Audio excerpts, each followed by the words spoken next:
मैं दुरूद पाक बावज़ू पढ़ती हूँ और यकसुई की कैफ़ियत में जाए नमाज़ पर बैठकर बावज़ू पढ़ती हूँ। लेकिन जब मख़सूस अय्याम में इस कंडीशन में मैं नहीं पढ़ पाती तो उसके लिए मुझे क्या करना चाहिए? क्योंकि मैंने सुना है कि दुरूद पाक हम नापाकी की हालत में भी पढ़ सकते हैं और बेवज़ू होना इसकी शर्त नहीं है। लेकिन मेरा दिल नहीं मानता इस बात की वज़ाहत कर दें। तो इसका जवाब जो है इसको हम समझ लें कि दुरूद पाक जो है नबी करीम सल्लल्लाहु अलैहि वसल्लम पर एक ऐसा ये वक़्त होता है कि जब हम दुरूद पाक पढ़ते हैं तो आपकी खिदमत में हमारे ये अल्फ़ाज़ पेश किए जाते हैं और जितनी हमारा बिलीव है कि जितनी यकसुई से हम दुरूद पाक के अल्फ़ाज़ अदा करते हैं, इतने ही खूबसूरत गुलाबों में इतने ही खूबसूरत वो अल्फ़ाज़ जो हैं वो फ़रिश्ते हमारे नामों के साथ नबी करीम अलैहिस्सलातु वस्सलाम की बारगाह में पेश करते हैं। इसलिए दुरूद पाक को यकसुई से पढ़ना बहुत अजर व सवाब का, बहुत क़ुर्बत का और बेहद फ़यूज़ व बरक़ात का बाइस है।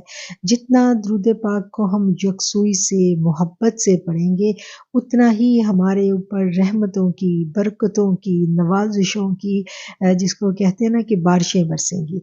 तो इस बारे में ये जो आपने बात पूछी है कि क्या इस तरह से जब हम बावज़ू नहीं हैं और पाक नहीं हैं तो फिर इस कंडीशन में क्या किया जाए?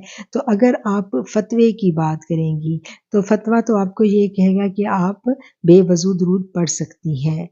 लेकिन जब हम मोहब्बत की बात करते हैं, अक़ीदत की बात करते हैं, अदब की बात करते हैं, तो हम अपने असलाफ़ की तरफ देखते हैं।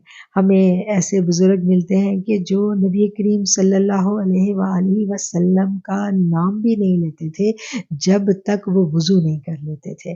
तो ये बातें मोहब्बत और अदब की बातें हैं।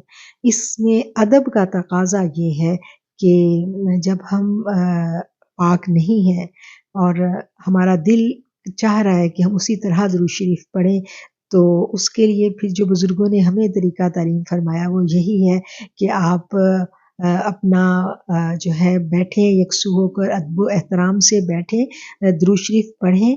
अगर सल्लल्लाहु अलैहि व आलिहि वसल्लम ये छोटा-सा दुरूद पाक है जिसमें नबी करीम सल्लल्लाहु अलैहि व आलिहि वसल्लम का नाम नहीं आता, तो इसको आप ज़ुबान से अदा करें, आप पढ़ सकती हैं। लेकिन जिसमें नाम आता है, बात मैं फिर वही कहूँगी कि प्लीज़ आप अल्फ़ाज़ को मत पकड़ें, बात के अंदर जो मैसेज छुपा हुआ है, अदब की और मोहब्बत की बात है, उसको समझें और मोहब्बत का तकाज़ा जो है उसके ऊपर कोई कानून नहीं होता, उसकी कोई हदें नहीं होती। अदब जो है वो बेहद बेहिसाब किया जाता है और नबी करीम सल्लल्लाहु अलैहि वसल्लम की ज़ाते मुबारका ऐसी हस्ती है कि जिसमें हम देखते हैं कि सहाबाए किराम ने, सहाबियात ने अदब का कोई लेवल ही नहीं छोड़ा। हद का अदब नज़र आता है हमें, तो उसके लिए फिर जो तालीम हमें बुज़ुर्गों ने दी है, वो यही दी है कि जब आप दुरूद पाक पढ़ें, उस तरह से आप बैठें और वो दुरूद आप पढ़ती हैं कि जिसमें हुज़ूर पाक सल्लल्लाहु अलैहि वसल्लम का नाम आता है, तो ज़ुबान को तालू के साथ रखें, ख़ामोश बैठें और दिल की ज़ुबान से पढ़ें।